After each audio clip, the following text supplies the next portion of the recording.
নমস্কার বন্ধুরা, আজকে আমি নীলিমা কুকিং শো থেকে বানাতে চলেছি নতুন একটা রেসিপি। এই যে আমি ছোলা কচু বাটা করব। এই ছোলা কচুটাকে ছাড়িয়ে আমি পিসারে দিয়ে সেদ্ধ করে তারপর জল ঝরিয়ে আমি কি করে বেটে বানাচ্ছি আপনারা দেখুন। আর এই যে চিংড়ি মাছ নিয়েছি, চিংড়ি মাছ সঙ্গে বা ভেজে বেটে আর এই ছোলা কচুর সঙ্গে আমি বাটা করব একই সঙ্গে।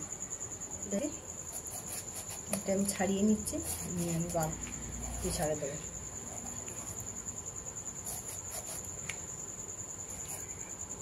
এটা খুব ভালো একটা রেসিপি। এই যে বন্ধুরা আমার কাটা হয়ে গেছে, আর আমি ধুয়ে সেদ্ধ বসিয়ে দিচ্ছি পিসারে। সেদ্ধ হয়ে গেলে আমি জল ঝরিয়ে কীভাবে বানাচ্ছি আপনারা দেখে নেবেন। বন্ধুরা আমি গ্যাসে কড়াই বসিয়ে দিচ্ছি, আমি চিংড়ি মাছটা ভেজে নিচ্ছি, ভেজে বেটে নিচ্ছি। তারপরে আমি এদিকে কচুটা সেদ্ধ হয়ে গেছে, ছোলা কচুটা, আমি এবার ওটাকে জল ঝরিয়ে বেটে নিচ্ছি। বেটে নিয়ে তারপর আমি কীভাবে বসাচ্ছি আপনারা দেখুন।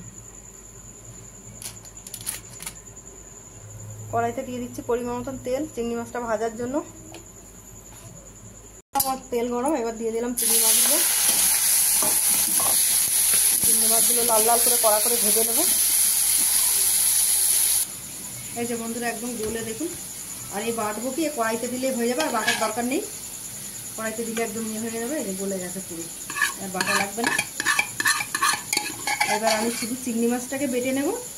আর অনেক কচু আছে সেদ্ধ হতে চায় না, সেটাকে বাটতে হয়। এটা একদম গলে গেছে, সুন্দর কচুটা ভালো, যার জন্য একদম গলে একদম পাক পাক হয়ে গেছে, বাটার মতনই একদম ফিনিশ হয়ে গেছে।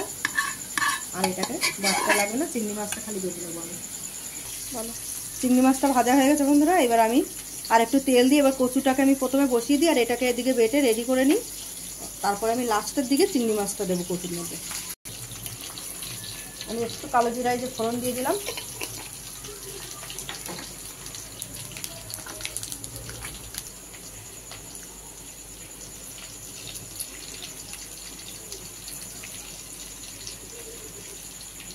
এবার আমি 1 চামচ রসুন বাটা এই যে দিয়ে দিলাম তেলে।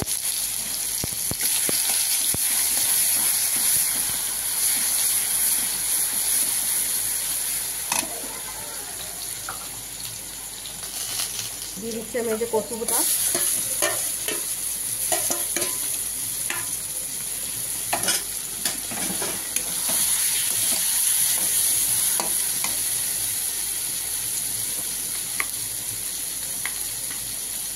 দিয়ে দিচ্ছি 1.5 চামচ মতো লঙ্কার গুঁড়ো।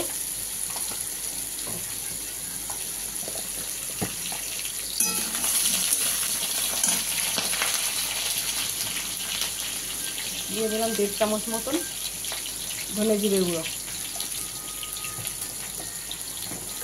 আর দেবো সঙ্গে এই যে পরিমাণ মতো নুন, স্বাদ মতন। আর দেবো পরিমাণ মতন আমি হলুদ গুঁড়ো সঙ্গে।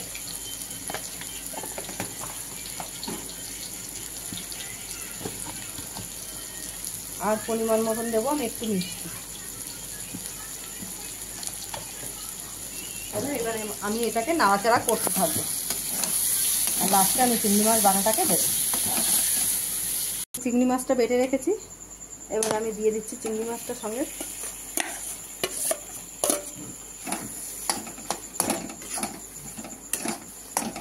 আস্তে আস্তে এইভাবে ভাজা হবে, একদম রস টেনে তেল বেরিয়ে আসবে, তারপর এটাকে নামাবো আমি। দেখুন বন্ধুরা তেল বেরিয়ে গেছে, এবার আমি নামিয়ে দিচ্ছি। হয়ে গেছে আমার কচু বাটা, আমার হয়ে গেছে কচু বাটা। কি সুন্দর কালার হচ্ছে, এই দিয়েই খাওয়া হয়ে যাবে, অন্য কিছু লাগবে না সঙ্গে।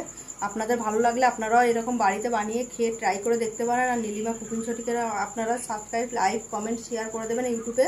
আর ফেসবুকের বন্ধুরা আপনারাও লাইক, কমেন্ট, শেয়ার করে দেবেন। আর নীলিমা কুকিং শো বলে পেজ খোলা আছে, সেখানে আপনারা ফলো করে লাইক, কমেন্ট, শেয়ার একটু বেশি বেশি করে দেবেন বন্ধুরা। আর কমেন্ট করে জানাবেন আপনাদের ভালো লাগছে কি লাগছে না। না জানালে আমি তো নতুন নতুন রেসিপি ছাড়তে পারছি না, আপনাদের দেখাতেও পারছি না। আপনারা বলবেন তবে আমি জানতে পারবো।